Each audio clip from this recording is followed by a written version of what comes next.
देख चलता है, मजबूरी है, क्या करें, नहीं तो फ्रेश श्रेष्ठ पीना है, जैसे बनाया तुरंत पीना है। जितना वो ऑक्सीजन के संपर्क में रहेगा, हवा के संपर्क में, हवा के एयर के संपर्क में रहेगा, इतना वो ऑक्सीडाइजेशन शुरू हो जाएगा। तो इतनी इसकी जो सात्विकता है, सत्व है, वो कम होते जाएंगे। लेकिन जब मजबूरी है तो ये भी कर सकते हैं, 8 घंटे उपवास के बाद ग्रीन जूस के सिवा नारियल पानी, नींबू, ऐसे ये सब चलता है क्या? यदि संभव नहीं है, मजबूरी है, तो चलता है।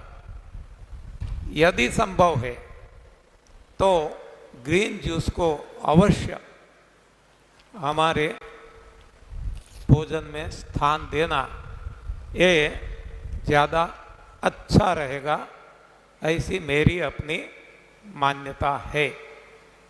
आज जो ग्रीन जूस यहाँ हम पीते हैं आंवला डाल के, वो सफाई के लिए है। जब सफाई हो जाती है, बाद में जो ग्रीन जूस पिए, इसमें आंवला नहीं डालना है, या तो कम से कम मात्रा में डालना है। तो इस तरीके लाइफ लॉन्ग ग्रीन जूस पिएंगे तो ये हमारी सेहत के लिए अच्छा रहेगा, ऐसा मेरा मानना है। ग्रीन जूस में मींडी आवड़ ना पान नाखी शकाय, ग्रीन जूस में अरडूसीना पान नाखी शकाय, ग्रीन जूस में हरडे पाउडर नाखी शकाय। ये 3 सवाल है। ग्रीन जूस के अंदर मींडी आवड़, हाँ, हिंदी में तो हम आपको नहीं समझा सकेंगे, एक वनस्पति है, ऐसी पत्तियां हैं, वो डाल सकते हैं क्या? दूसरा सवाल है, ग्रीन जूस में अरडूसी तो आप सबको शायद पता होगा, जो सर्दी जुकाम खांसी के वक्त लेते हैं, प्रयोग करते हैं, आयुर्वेदिक औषधि के तौर से जानी जाती है, तो ये डाल सकते हैं क्या? और हरड़, हिमज, हरड़, त्रिफला, ये जो आता है, तो इसमें से हरड़ डाल सकते हैं क्या? ये सवाल है।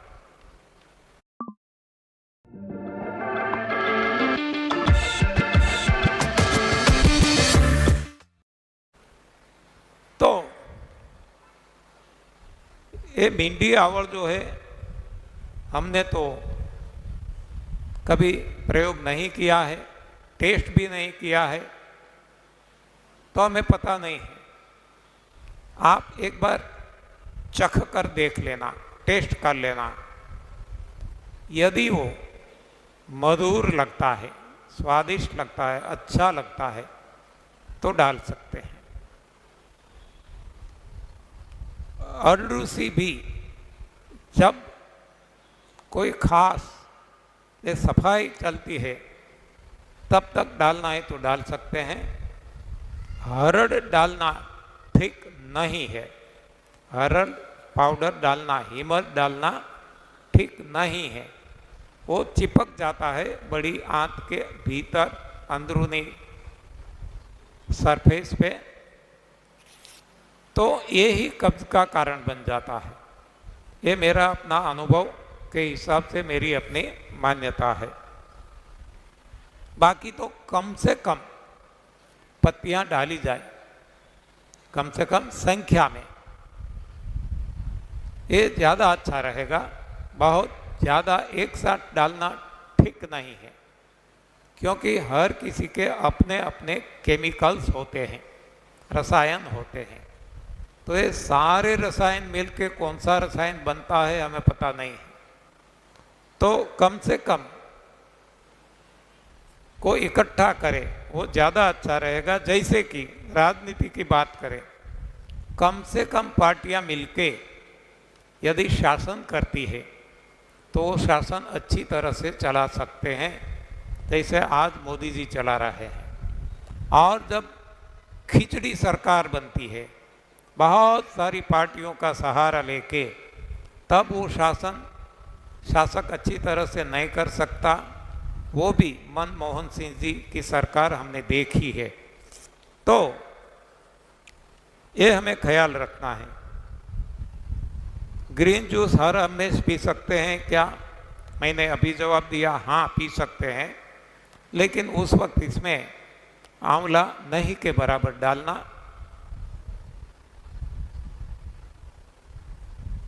मिक्सी में सब्जियों का के सत्व है वो नष्ट हो जाते हैं, तो इसके लिए स्पेशल स्लो ज्यूसर रखना पड़ेगा क्या? देखो वैसे बात तो सही है, लेकिन इतना नहीं जो बताया जाता है। हाँ, लेकिन जिसको स्लो ज्यूसर बेचना है वो तो ऐसा अवश्य कहेंगे, तो इसमें हमें पड़ना नहीं है। हम बसा सकते हैं, हमारी क्षमता है। तो ये दोनों में फास्ट स्पीड से स्लो स्पीड वाला अच्छा है, लेकिन इतना ज़्यादा फर्क नहीं पड़ता जो कहा जाता है। और बाकी सबसे अच्छा जूसर ब्लेंडर, ग्राइंडर, मिक्सर, ये भगवान ने इतने में दे दिया है, हमारे मुंह में सब कुछ दे दिया है। ये दांत है, कटर है, डाढ़े हैं, ग्राइंडर है, हाँ ये जीभ है उलट सुलट करने वाली है, ये स्प्रे जो करती हैं हमारी ग्लैंड, सब कुछ भगवान ने इतने में दे दिया है। तो वैसे ज़रूरत नहीं है, लेकिन फिर भी तुलना में हाई स्पीड से स्लो स्पीड वाला अच्छा है, ऐसा मेरा मानना है।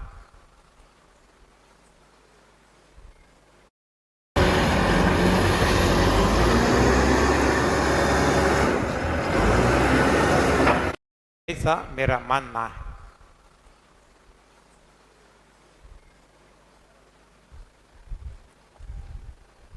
મને ઘૂંટણમાં ખૂબ જ દુખાવો થાય છે, સોજો છે।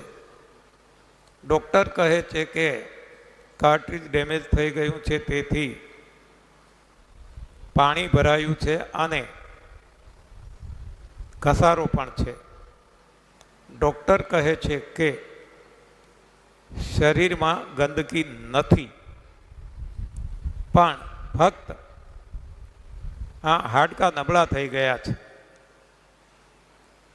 તે માટે હાડકા મજબૂત થાય તેવી દવા લેવી પડશે। શું करूं? देखो हमारा तो स्लोगन आपने देख लिया है, दवाई रहित दुनिया, वर्ल्ड विदाउट मेडिसिन।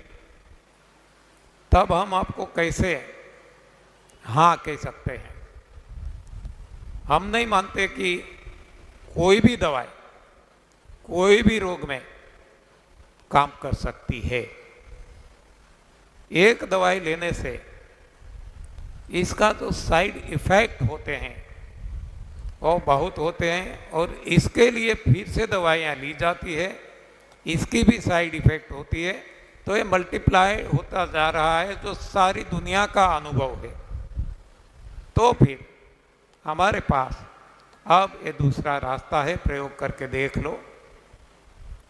यहाँ नाम तो मैं भूल गया हूँ, सूरत में ही राजू भाई कोई ऐसा नाम है, आज नहीं याद है, उनकी पत्नी को हड्डियाँ कमज़ोर हो गई थी, हड्डियों की टीबी हो गई, ऐसा बताती थी। चल नहीं पाती थी, सीढ़ी नहीं चढ़ सकती थी, इतनी कमज़ोर हो गई थी, यदि गिर जाए तो मल्टी फ्रैक्चर, कितने फ्रैक्चर हो बता नहीं सके, इतना कमज़ोर उन्होंने एनडीएस फॉलो किया और आज करीब मुझे लगता है कि 15 साल से ज़्यादा हो गया, कोई दवाई नहीं, कोई दूध नहीं, कोई कैल्शियम नहीं, कोई सप्लीमेंट नहीं, एनडीएस फॉलो करती है। और लास्ट टाइम वो दोनों यहाँ आए भी थे और अनुभव सुनाए थे। हम प्रयास करेंगे उनको बुलाने का, यदि उनको वक्त है तो आज दोपहर के बाद या तो कल वो यहाँ आए और उनका अनुभव सुनाएंगे। यानी कि ये अपना ख्याल है, वो कहते हैं गंदगी नहीं है, वो उनकी मान्यता है, वो गंदगी की डेफिनेशन उनकी कुछ और है। तो हम कहते हैं कि खुद पे प्रयोग करके देखो, यहाँ कोई खर्च नहीं है, यहाँ कोई रिस्क नहीं है, आप करके देखो। और फिर भी आपको ज़रूरत लगती है दवाई की, तो दवाई लेना या न लेना वो तो आपको करना है। મને 10 વર્ષથી શુગર છે, હાલમાં મને આંખે દેખાતું બંધ થયું છે। જામર હોવાથી ડૉક્ટર કહે છે કે આંખની નસ સુકાઈ ગયેલ છે। મુકેશભાઈ,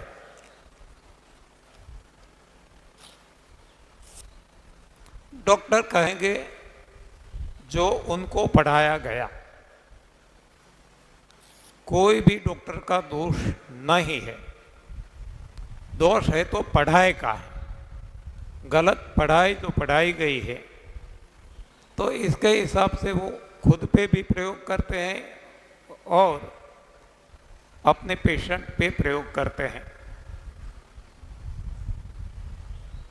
नसें सूख गई है ऐसा कहते हैं, तो ये भी मैं आपको एक एग्जाम्पल दे दूं। जब मैं जीईबी में था, superintending engineer Baroda, Shiv Shakti society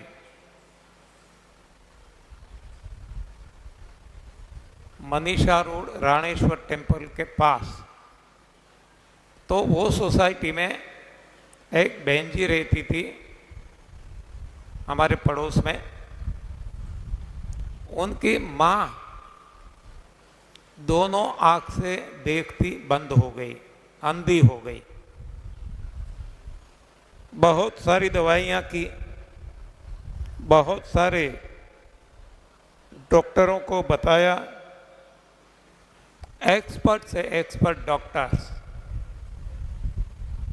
जो उस वक्त अहमदाबाद में नागपाल का नाम था, आई स्पेशलिस्ट, ऐसे बहुत सारे और भी डॉक्टर्स, सभी ने एक ही जवाब दिया था कि आपकी आंखों की नसें सूख गई है, अब कुछ भी नहीं हो सकता। अब जब तक आप जियो, आपको अंधापा के साथ ही जीना है। तो बहुत डर गई थी, रो रही थी। उनकी बेटी मेरे पास आई कि माँ की हालत ऐसी है। मैंने बताया कि हमारे पास ये हैं जो हम जानते हैं, प्रयोग करना आपके हाथ में है। उनको सब कुछ समझाया, उन्होंने किया भी, और इतना जल्द परिणाम मिला। मान लो 3 महीने तो हुए भी नहीं थे, दोनों आँख से देखने लगी।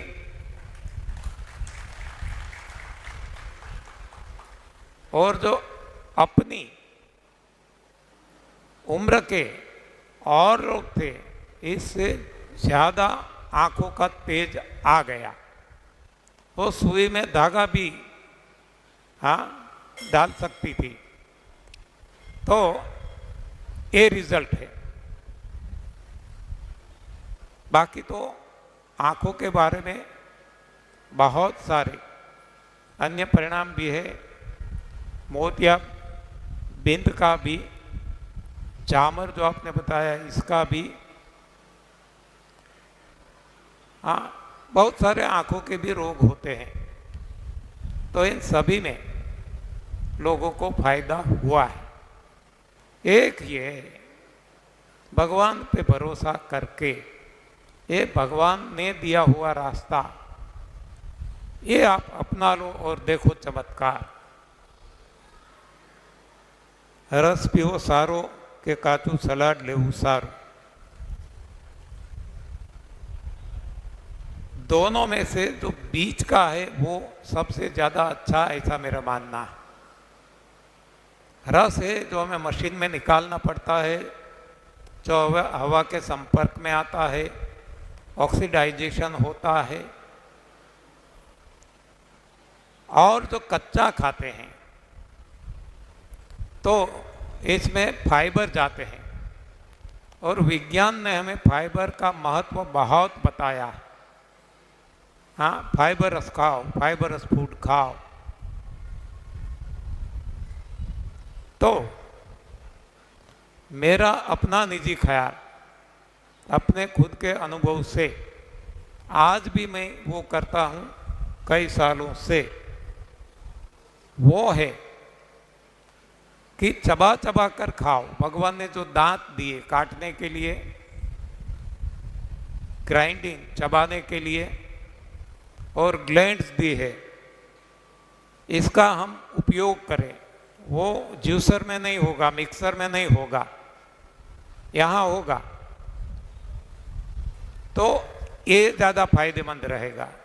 जैसे पशु है, घास जब खाते हैं पहले तो काट के रख देते हैं अपने स्टमक में, जब समय मिलता है तब इसको फिर से मुंह में लाकर चबाते हैं, इतना चबाते चबाते चबाते चबाते रस अंदर, बच गया बाहर। तो आज मैं ऐसा ही करता हूँ। जैसे हम गन्ना खाते हैं तो गन्ना को चबा चबा कर रस अंदर, बचा हुआ बाहर। ऐसे सारी आइटम जो भी खाने की है मैं चबा चबा कर खाता हूँ, रस अंदर जाता है और जो बच जाता है इसको बाहर कर देता हूँ। तो मैं खाली कटोरा लेके बैठता हूँ जब भी कहीं भी खाने को जाता हूँ। तो ये बीच वाला मार्ग, मध्यम मार्ग, वो ज़्यादा अच्छा है, ये मेरा मानना है। फळનો रस तथा શાકભાજીનો रस साथे લઈ શકાય, ये तो अब आपको जवाब मिल गया होगा। फलों का जूस और सब्जियों का जूस एक साथ ले सकते हैं क्या, ये सवाल है। तो इसका जवाब तो अभी मैंने दे दिया कि जिसको हम सब्जियां कहते हैं, हम सलाद कहते हैं, हम फल कहते हैं, ये तो हमारी बनी बनाई दुनिया है। बाकी तो फूल के बाद जितने लगते हैं फल ही है, यानी कि हर कोई फल हम एक साथ खा सकते हैं, हम खाते हैं। वही सवाल आगे है, फल के साथ शाकभाजी सलाद एक साथ ले सकते हैं क्या? देखो, हम इसको अलग अलग मानते हैं। जैसे एक को मुस्लिम मानते हैं, एक को हिंदू मानते हैं, एक को सिख मानते हैं, एक को क्रिश्चियन मानते हैं, एक को जैन मानते हैं। ये हमारी मान्यता है। बाकी भगवान ने तो इंसान ही बनाया है, उसी तरह भगवान ने तो ये फल ही बनाए हैं जिसको हम सब्जियां, सलाद इसमें बांट देते हैं। अलग अलग प्रकारना कैंसर અને ટ્યુમર ને ના રોગીઓ માટે अलग अलग आहार હોય तो તેના વિશે થોડું જણાવશો? मैंने बार बार बार बार बताया है, आज भी बता दिया है, ऐसा कुछ है ही नहीं। कोई भी रोग के लिए कोई खास आहार नहीं है। हर कोई रोग गलत आहार खाने से जो गंदगी बनती है, जो हमारा शरीर पचा नहीं सकता, डाइजेस्ट नहीं कर सकता, इसकी वजह से चाहे वो डायबिटीज हो, बीपी हो, एसिडिटी हो, सर दर्द हो, पेट का दर्द हो, ट्यूमर हो, कोई भी प्रकार का कैंसर हो, सभी के लिए एक ही बात है।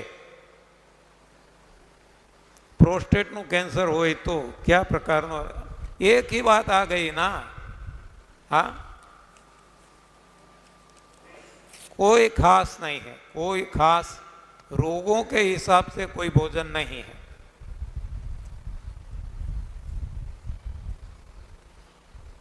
ઓર્ગેનિક ફ્રૂટનો ઉપયોગ માટે જાગૃતિ, मास्क रसी विषे हेल्थ मिनिस्टर ने जान करो। कौन सुनते हैं हमारी? हमने किया है, सब कुछ किया है, लेकिन सुनने को कोई तैयार नहीं। कोरोना काल में सब कुछ किया है। हेल्थ मिनिस्टर नहीं, प्राइम मिनिस्टर को भी, होम मिनिस्टर को भी, सेंटर में ही नहीं स्टेट में भी, हाँ, ट्वीट करके दिया है। कोई ऐसे लोग भी मिले कि हमारी अच्छी पहचान है, प्राइम मिनिस्टर से, हेल्थ मिनिस्टर से, होम मिनिस्टर से, तो हम बात पहुंचा देते हैं। हमने कहा अच्छी बात है, ये तो बहुत बड़ी सेवा हो जाएगी सारी दुनिया की, मानव जात की, लेकिन नो रिस्पॉन्स। फिर भी आप में क्षमता है तो आप कर सकते हैं, सभी के लिए खुला है।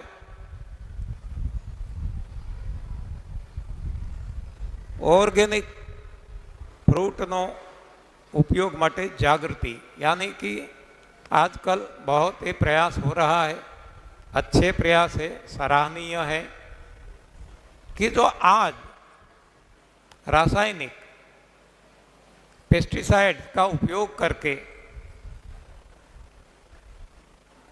समाज को ऐसा भोजन जो खिलाया जाता है, ये ज़्यादा नुकसानदेही है। तो इसमें जो कोई, ये लोग जागृति में लग सकते हैं, लग जाए। हम अकेले क्या कर सकेंगे? जो होता है हम करते हैं।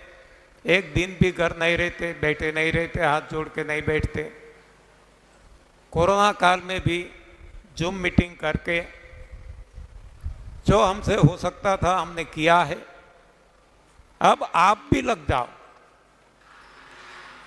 एक अकेला थक जाएगा, साथ ही हाथ बढ़ाना साथ ही रे। हाँ, सभी को बोझ लेना है। केवल एडवाइस देना तो बहुत सरल है। हाँ, हर कोई एडवाइस दे सकते हैं, लेकिन इसके साथ समाधान भी जरूरी है अपनी ओर से। हाँ, ऐसे तो बहुत सूचन मिलते हैं हमें और सभी को। हाँ, पीएम को भी कितने मिलते होंगे। तो सूचन देना अच्छी बात है, लेकिन इस पे काम हमें खुद करना चाहिए।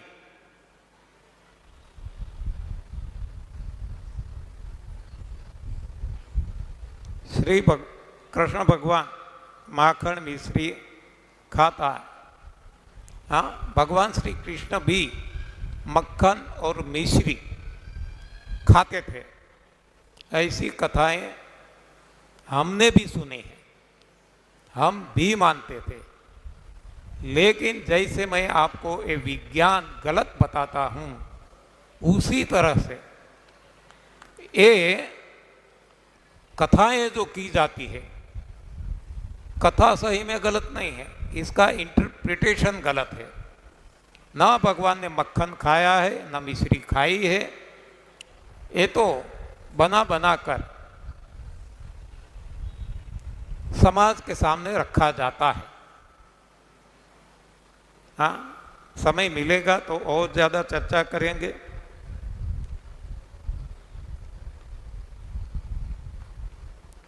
गाय आधारित खेती विषय अमे सीजन वाइज फ्रूट शाकभाजी करिए छे।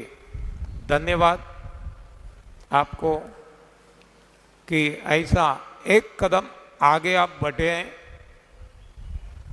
लेकिन अंतिम जो मैं कहता हूं, हाँ, जब इतने हम पीछे चले गए हैं तो डायरेक्ट तो हम जंप नहीं लगा सकेंगे, लेकिन एक एक कदम आगे चलेंगे। ये आपका कदम सराहनीय है, बहुत अच्छा है, लेकिन वहां ठहर नहीं जाना है, इससे भी आगे बढ़ना है।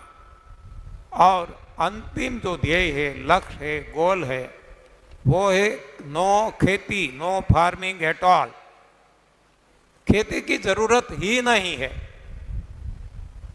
आप देखो 84 लाख योनियां हैं, कौन खेती करते हैं, कौन अपने लिए भोजन पैदा करते हैं, उगाते हैं? और कोई भूखे मर गए क्या? इंसान की आबादी आज 800 करोड़ के करीब होगी। अरे केवल मच्छर की आबादी लेंगे तो इंसान की आबादी से ज्यादा हो सकती है। और ऐसी तो 84 लाख योनियां, सभी को भगवान भोजन पहुंचाते हैं।